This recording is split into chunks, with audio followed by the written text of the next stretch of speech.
कार्यक्रम देखने वाले किसान भाइयों को मेरा प्यार भरा नमस्कार, जय जोहार। साथियों, अपने इस कार्यक्रम में हम आपको हमेशा कृषि, उद्यानिकी, मत्स्य पालन, पशुपालन, पोल्ट्री फार्म आदि के बारे में दिखाते रहते हैं कि किस तरह से वैज्ञानिक विधि को अपनाकर इस व्यवसाय को अच्छा से अच्छा किया जा सकता है। इसी तारतम्य में आज हम हैं छत्तीसगढ़ के दुर्ग जिला के ग्राम औरी में, जहां रवि कुमार जी अपने भाइयों के साथ पोल्ट्री फार्मिंग कर रहे हैं और सफलतापूर्वक उसको संचालित कर रहे हैं। छत्तीसगढ़ राज्य में मुर्गी पालन को लेकर आगे आने वाले सफल मुर्गी पालकों की संख्या में खासा इजाफा हुआ है। मुर्गी पालन के तौर तरीके में भी बहुत कुछ सुधार हुआ है।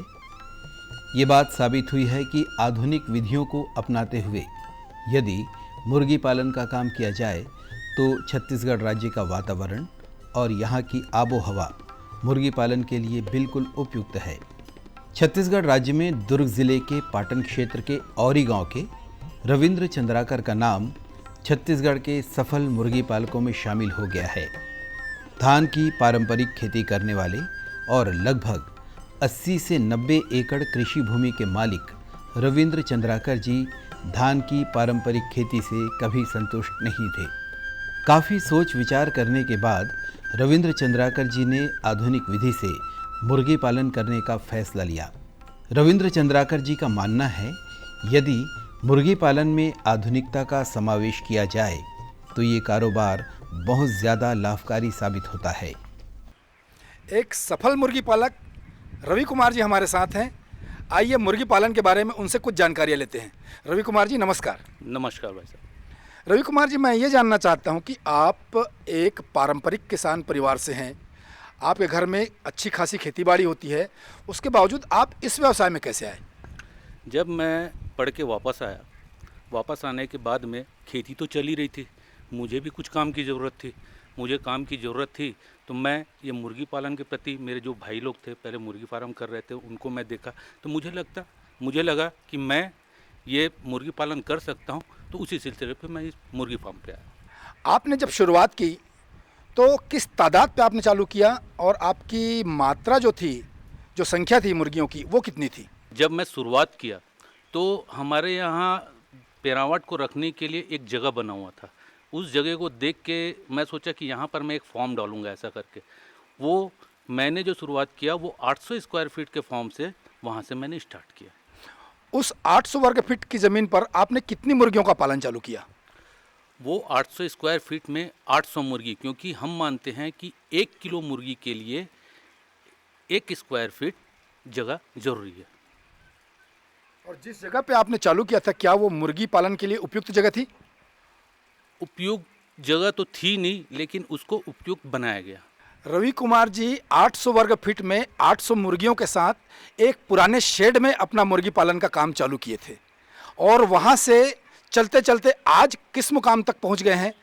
रवि कुमार जी, आज आपके पास कितना बड़ा पोल्ट्री फार्म है? आज मेरे पास में मेरे भाइयों के सब मिला के करीब 1.25 लाख की मुर्गी फार्मिंग करता हूँ मैं। और इसमें आप वैज्ञानिक कौन कौन सा तकनीक अपनाते हैं? वैज्ञानिक तकनीक का तो ऐसा है कि चिक्स आने के बाद में चिक्स की जो देखभाल रहती है, उसका वैक्सीनेशन, उसका फीडिंग, उसका जगह, एनवायरनमेंट, ये सारी चीज़ को देखना पड़ता है। क्या आज भी आप मुर्गी पालन में एक मुर्गी के लिए 1 स्क्वायर फीट जगह लेते हैं?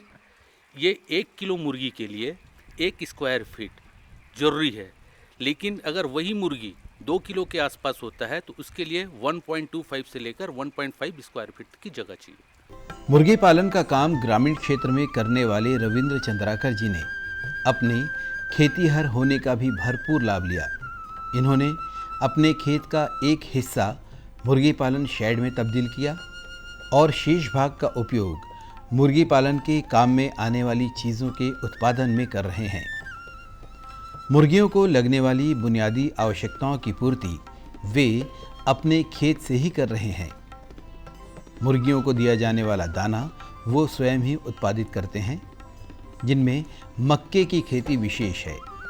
साथ ही मुर्गियों की बीट मुर्गी खाद बनकर रविंद्र जी के खेत को और उपजाऊ बना रही है।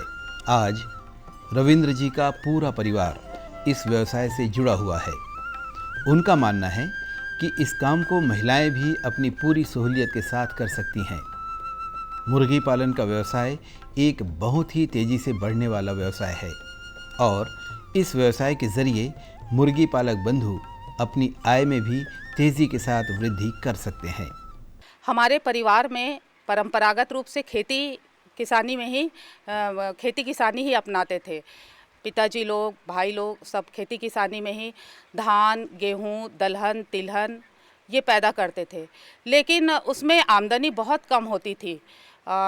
एकड़ में करीब 15,000 रुपये ही खर्चा काट के बच पाता था और वैसे तो 80 एकड़ में खेती करते थे भाई लोग, लेकिन उसमें आमदनी इतनी कम होती थी कि खर्च नहीं चल पाता था घर का, नया कुछ सोच नहीं पाते थे। तो भाई लोग जब पढ़ के आए तो उन्होंने एक खेती के समानांतर एक नया व्यवसाय मुर्गी पालन को अपनाए और उस मुर्गी पालन में उन्होंने शेड निर्माण किया और उसमें मुर्गी को बहुत कम मात्रा में शुरू किए और उसमें आधुनिक तरीके से उसमें मुर्गी पालन करते करते उन्होंने अधिक आमदनी कमाई।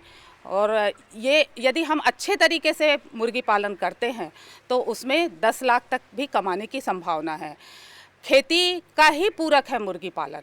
खेती के में जो पैदावारी होती है, सोयाबीन है, मक्का है, इसको हम मुर्गी के चारे के रूप में इस्तेमाल करते हैं और मुर्गी का जो बाई प्रोडक्ट निकलता है उसका मुर्गी खाद, उसको हम खेती में इस्तेमाल करते हैं। खेती में हम इस्तेमाल करते हैं तो मुर्गी का जो बाई प्रोडक्ट होता है उसमें इतनी ज़्यादा मतलब नाइट्रोजन और फास्फोरस की मात्रा पाई जाती है जो बंजर भूमि को भी उपजाऊ बना देती है। यदि हम 3 क्रॉप दलहन लगातार लेते रहें तो नाइट्रोजन की कमी हो जाती है, ज़मीन का उपजाऊपन कम हो जाता है। तो उसमें हम यदि मुर्गी खाद का इस्तेमाल करते हैं तो वो उपजाऊपन बरकरार रहता है। मुर्गी पालन में करना तो यही होता है कि हम मुर्गियों की देखभाल करें, उनके खान पान और रखरखाव का ख्याल रखें, उनकी बीमारी और टीके के लिए जागरूक रहें, उनके लिए सुरक्षित शेड तैयार करें। बस इन्हीं कामों को आधुनिक पद्धति के साथ किया जाए तो उसका परिणाम कुछ अलग ही आता है। इस मुर्गी पालन के व्यवसाय में महिलाओं की भी बहुत अच्छी भागीदारी हो सकती है। हाँ, हमारे जो सरकार हैं वो बहुत अच्छी योजनाएं देते हैं और ग्रामीण अंचल की महिलाओं को तो बहुत प्रेरित करते हैं। इसमें महिलाएं अपना व्यवसाय खोल के और अच्छी आमदनी भी कमा सकती हैं और उनका कॉन्फिडेंस लेवल भी बढ़ता है, आत्मविश्वास भी बढ़ता है, महिला सशक्तिकरण में अपनी महत्वपूर्ण भूमिका निभा सकती हैं। यदि हमारी छत्तीसगढ़ की बहनें इस व्यवसाय में आना चाहती है तो सरकार बहुत मदद कर रही है। करीब 50% केंद्र सरकार और राज्य सरकार दोनों मिलकर इस व्यवसाय में हमको ऋण की सुविधा मुहैया कराती है और हम अपने खेत के बीचों में इस व्यवसाय को कर सकते हैं। छोटा सा शेड बना सकते हैं, खेती भी हमारी होती रहेगी और साथ साथ ये व्यवसाय भी होता रहेगा। खेती में तो हम 2 या 3 फसल ही ले पाते हैं यदि अच्छी तरीके से करें और पानी की सुविधा हो तो, लेकिन इस व्यवसाय में हम 5-6 बार हम इसको ले सकते हैं, तो इसमें आमदनी भी अधिक अच्छी होती है। इस तरीके से महिलाएं इस व्यवसाय को अपना सकती हैं। बहुत सरल है, बहुत सहज है, ज़्यादा कोई कठिन नहीं है। इसमें अपना समय भी उपयोग कर ले महिलाएं। इसमें तो समय देख रेख में यही है कि समय समय पे मुर्गियों का टीकाकरण करवाते रहें और समय समय पे मुर्गियां खाना खा रही हैं कि नहीं, दाना मिल रहा है, पानी मिल रहा है कि नहीं, उनको टीकाकरण है। शेड के अंदर की सफाई है, शेड के बाहर की भी सफाई है ताकि संक्रमण बीमारी ना लगे। शेड के तापमान को अच्छा रखना है, मतलब ठंडा रखना है, क्योंकि 36 से ज़्यादा होती तो मुर्गियां इरिटेट हो जाती हैं, अनकंफर्टेबल महसूस करती हैं। तो इसलिए शेड में तापमान सही रहे, इसलिए स्प्रिंकलर की व्यवस्था करते हैं, कूलर की व्यवस्था करते हैं, फॉगर चलाते हैं, बाहर में पर्दा लगाते हैं, पर्दे में भी स्प्रिंकलर लगाते ताकि जो गर्म लू का जो थपेड़ा आता है वो ठंडी हवा में बदल के शेड के अंदर के तापमान को ठंडा कर सके।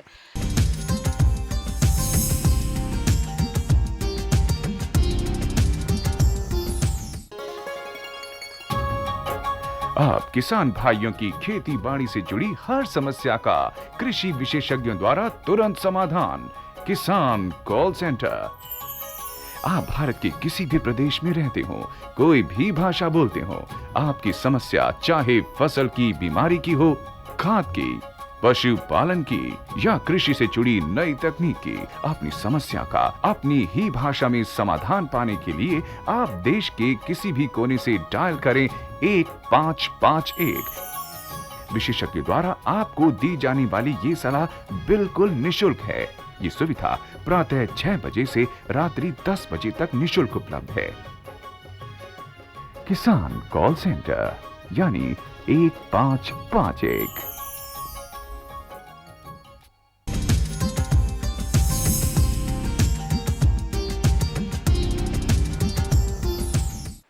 मुर्गी पालन में एक महत्वपूर्ण विषय यह भी होता है कि मुर्गी के स्वास्थ्य की देखरेख कैसे की जाए। तो इस बारे में हम जानकारी लेंगे विशेषज्ञ से कि मुर्गी के स्वास्थ्य की देखरेख में किस तरह से टीकाकरण किया जाता है, तापमान को कैसे नियंत्रित किया जाता है, आदि आदि। आमतौर पर देखा यह जाता रहा है कि मुर्गियों को होने वाली बीमारियों के मूल में खान पान की अशुद्धता ही होती है। यदि मुर्गी पालन की विधि में आधुनिकता और नूतनता रची बसी हो तो इस तरह से पलने वाली मुर्गियों को किसी प्रकार के वैक्सीन, टीके और एंटीबायोटिक दवाइयों की आवश्यकता नहीं होती।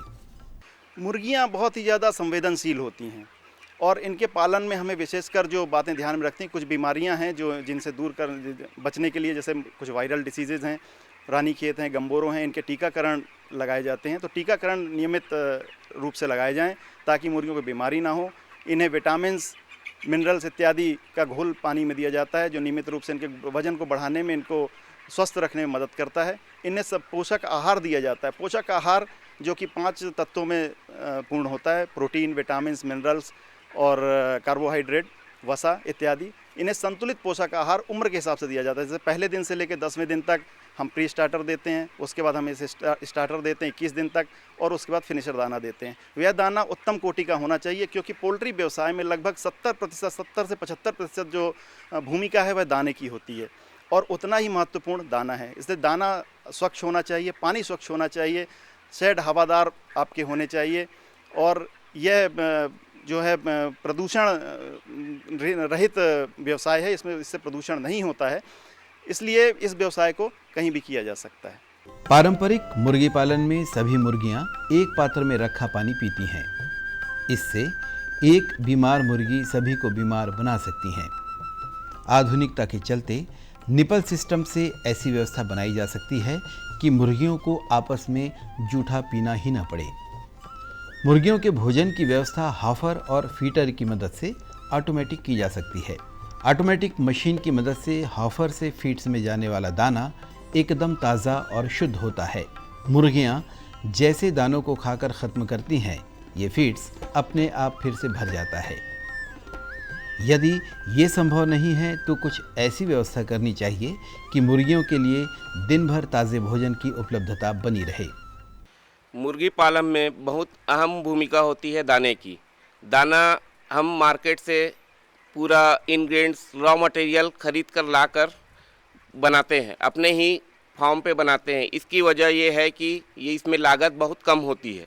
अगर रेडीमेड खरीद के हम देते हैं तो उसमें लागत बढ़ जाती है मुर्गी की और आमदनी कम होती है। लेकिन हम खुद फार्म पे लाके मक्का हो गया, मक्का है, सोया है, 18 इंग्रेडिएंट्स लाते हैं दवाइयों का, उसको हम यहाँ फार्म पे ही बनाते हैं, जिसकी वजह से ये दाने के सारे परफेक्शन, जिसकी वजह से दाना परफेक्ट बने और हम हमारी निगरानी पे बने, जिसकी वजह से हमको कम दाना खिलाकर ज़्यादा वजन की प्राप्ति हो और इससे हमको लाभ हो। बरसात के दिनों में विशेष सावधानी की आवश्यकता होती है। इन दिनों साफ सफाई पर विशेष ध्यान दिया जाना चाहिए क्योंकि इन दिनों में बीमारियों की आशंका अन्य दिनों की अपेक्षा ज़्यादा होती है। बरसात के मौसम में मुर्गियों को अनुकूल वातावरण प्रदान करने के लिए पूरी तैयारी बरसात से पहले ही कर लेना चाहिए। मैं एक डॉक्टर होने के नाते संदेश देना चाहूँगा कि national institute of nutrition Hyderabad, जो कि भारत सरकार का एक संस्थान है, उसकी अनुशंसा जो 1998 में की गई थी कि एक व्यक्ति को स्वस्थ रहने हेतु एक वर्ष में लगभग 180 अंडे खाना चाहिए और लगभग 11 किलो चिकन का सेवन करना चाहिए। यह मानक इस आधार पर दिए गए कि भारत में लगभग 80% लोग, अगर हम 80% की बात करते हैं, बात छोटी लगती है, लेकिन अगर हम देखें तो लगभग 100 करोड़ लोग प्रोटीन कुपोषण का शिकार हैं। हमारा आहार कार्बोहाइड्रेट आधारित है, जबकि प्रोटीन आधारित होना चाहिए। इन्हीं आधारों को ध्यान में रखते हुए नेशनल इंस्टीट्यूट ऑफ न्यूट्रिशन ने जो रिकमेंडेशन दिए थे उस हिसाब से ये भोजन करना चाहिए। और हमारे आज की स्थिति ये है कि भारतवर्ष में 61 अंडे प्रति व्यक्ति तक हम पहुँचे हैं और चिकन में मात्र 3 किलो 200 ग्राम तक पहुँचे हैं। लंबा सफ़र है, तय करना है, ज़रूरतें बहुत हैं और इसीलिए यह व्यवसाय बहुत ही अच्छा व्यवसाय है। चिकन प्रोटीन का एक बहुत अच्छा स्रोत है। चिकन में अगर हम 100 ग्राम चिकन की तुलना दूसरे उत्पादों से करें तो सबसे अच्छी बात तो ये है कि इसमें मात्र 6% ही का वसा है, जिसमें कोलेस्ट्रॉल जिसे हम कहते हैं वो है, और इसमें HDL जो हाई डेंसिटी लिपोप्रोटीन जो शरीर के लिए लाभदायक है वो बहुत ज़्यादा होता है 6% में भी, और जो लो डेंसिटी लिपोप्रोटीन है वो बहुत कम मात्रा में होता है, तो शरीर को ये नुकसान नहीं करता। इसके अलावा चिकन में selenium, vitamin B, vitamin E, vitamin A इत्यादि बहुत ज़्यादा मात्रा में पाए जाते हैं जो हमारे शरीर के लिए बहुत ज़रूरी है, और कोलिन क्लोराइड जो एक तत्व है वो चिकन में पाया जाता है। ठीक इसी तरीके से अगर हम देखें तो प्रोटीन बायोलॉजिकल वैल्यू अगर हम बात करते हैं तो चिकन की 82% है और अंडे की 94% है। एनिमल प्रोटीन के आधार पे हम देखें तो अंडा और चिकन जो सबसे अच्छे और शरीर को सबसे ज़्यादा पोषक देने वाले खाद्य पदार्थ हैं, इन्हें अपने भोजन में शामिल करके निश्चित रूप से भारतीय व्यक्ति कुपोषण से बच सकता है। एक मुर्गी को उसकी आयु और वजन के आधार पर आसपास का तापमान दिया जाए। इसके लिए उसके निवास स्थान को हवादार बनाकर रखा जाना चाहिए। मुर्गियों के कक्ष के तापमान और आर्द्रता पर नियंत्रण बनाए रखने की कोई भी विधि अपनाई जा सकती है। अलग अलग वर्ग और वजन की मुर्गियों को पूर्ण विकास के लिए अलग अलग तापमान की आवश्यकता होती है। इसकी जानकारी एक मुर्गी पालक किसी भी जानकार, अनुभवी और सफल मुर्गी पालक से ले सकता है। जब आप मुर्गी पालन करते हैं तो चूजा बाहर से लाते हैं, उस चूजे को अपने फार्म में लाने से लेकर उसके बेचने तक के बीच में जितनी प्रक्रियाएं होती हैं, किस किस तरह से सावधानी बरतते हैं और क्या क्या देखरेख करते हैं, जरा विस्तार से हमारे दर्शकों को बताइए। चूजे आने से पहले हम फॉर्म को फ्यूमिकेशन करते हैं। वो फॉर्म को फ्यूमिकेशन करते हैं, स्प्रे करते हैं, उसके बाद हम इस पर चूजा डालते हैं। चूजा जो आता है वो हमारे पास में 40 ग्राम का चिक्स रहता है। वो 40 ग्राम का चिक्स 40 दिन से 41 दिन के बीच में 2 किलो प्लस हो जाता है वो। अब उसके बीच में उसको चूजे को पालते कैसे हैं? वो पालना, चिक्स आने से पहले हम उसको एक चूजे के लिए 0.3 स्क्वायर फीट का हम जगह देते हैं। वो करीब करीब 250 ग्राम तक, 250 ग्राम के बाद में फिर उसको 0.5 स्क्वायर फीट का जगह देते हैं। उसके बाद में जब वो आधा किलो हो जाता है उसको 0.75 स्क्वायर फीट का जगह देते हैं। जब वो 1 किलो हो जाता है तो उसको 1.5 स्क्वायर फीट का जगह देते हैं। चूजा 40 ग्राम का चूजा, उसको 40 दिन के अंदर में 2 किलो होना, मतलब ये बहुत बड़ा स्ट्रेस रहता है चिक्स के लिए। तो वो स्ट्रेस को करने के लिए हम उसको रिलैक्सेशन करने के लिए उसको कुछ मेडिसिन भी देते हैं, प्लस फीडर लगता है जो मुर्गी का दाना है, ड्रिंकर लगता है जो मुर्गी के पानी का है। तो हम 100 चूजों के बीच में 3 से 4 मुर्गी का खाने का दाना रखते हैं और पीने का दाना रखते हैं। इसकी कुछ वैक्सीनेशन होती है, वो वैक्सीनेशन 0 डेज़ में होती है। जो अपन एनडी का एक वैक्सीन करते हैं, एक वैक्सीन करते हैं, लाइव वैक्सीन करते हैं 0 डेज़ पे। उसके बाद में हम एक IBD का वैक्सीन करते हैं 12वें या 13वें दिन पे। उसके बाद ये वैक्सीनेशन जो है हम प्रिवेंशन करते हैं ताकि हमारे पास में कोई बीमारी फॉर्म के अंदर में एंट्री ना कर सके, प्रवेश ना कर सके। मुर्गियों को सर्वाधिक देखभाल की आवश्यकता तब होती है जब वो चूजा होता है। चूजे की शुरुआती 7 दिन ब्रूडिंग स्टेज कहलाता है। इस अवस्था में चूजे को लगभग 45 फ़ारेनहाइट तापमान की आवश्यकता होती है। आधुनिक तकनीक से इसकी भी पूरी व्यवस्था बनाई जा सकती है। वांछित तापमान बनाए रखने के लिए भूमि में भूसे की तह भी बिछाई जानी चाहिए। मुर्गी पालन में यदि उनके नस्ल पर भी ध्यान दिया जाए तो मांस और अंडे की मात्रा बढ़ाई जा सकती है। इसके लिए देसी नस्ल की जगह उन्नत नस्ल की रंगीन मुर्गियों का चुनाव किया जाना चाहिए। मुर्गी पालन एक ऐसा व्यवसाय है, यदि इसमें खान पान और देखभाल से संबंधित सावधानियां बरती जाएं, तो जोखिम कुछ भी नहीं रह जाता है। पानी बहुत आवश्यक अंग है हम मुर्गी पालन में हम देखते हैं। तो क्योंकि इनमें जो बीमारी होती है पानी के द्वारा, ई कोलाई नामक एक बीमारी होती है, उसे दूर करने के लिए हमें नियमित रूप से पानी में जो डिसइंफेक्शन है वो जो डालना पड़ता है। क्लोरीन टैबलेट या एसिडिफायर, जैसे हार्डनेस बहुत ज़्यादा होती है और 200 हार्डनेस से ज़्यादा अगर होती है तो मुर्गी में दिक्कत आने लगती है। उस हार्डनेस को कम करने के लिए हम एसिडिफायर डालते हैं और उसके साथ साथ बैक्टीरिया को नष्ट करने के लिए, ई कोलाई बैक्टीरिया को नष्ट करने के लिए हम कुछ सैनिटाइज़र डालते हैं, क्लोरीन टैबलेट डालते हैं। तो स्वच्छ पानी, स्वच्छ दाना, स्वच्छ हवा, ये मुर्गी पालन के 3 आधार स्तंभ हैं। अगर इनके मानक स्तर के हिसाब से अगर किया जाए तो पोल्ट्री व्यवसाय निश्चित रूप से सफल और लाभदायक होगा। मुर्गियों की बढ़वार के लिए दाना एक महत्वपूर्ण रोल प्ले करता है और दाने की गुणवत्ता ही निर्धारित करती है कि मुर्गियों का वजन कब और कैसे आएगा।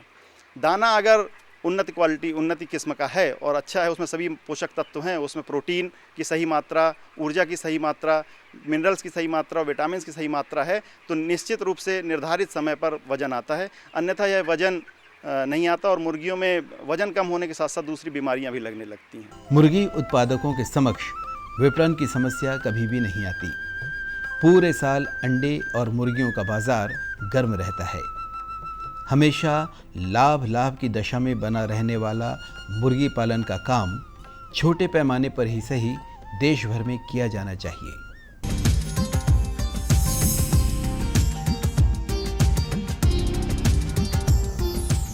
किसान भाइयों, यह कार्यक्रम आपको जानकारियों से युक्त और रोचक लगा होगा। अगले कार्यक्रम में हम किसी और नई जानकारी के साथ आपके सामने प्रस्तुत होंगे। तब तक दीजिए इजाज़त। नमस्कार।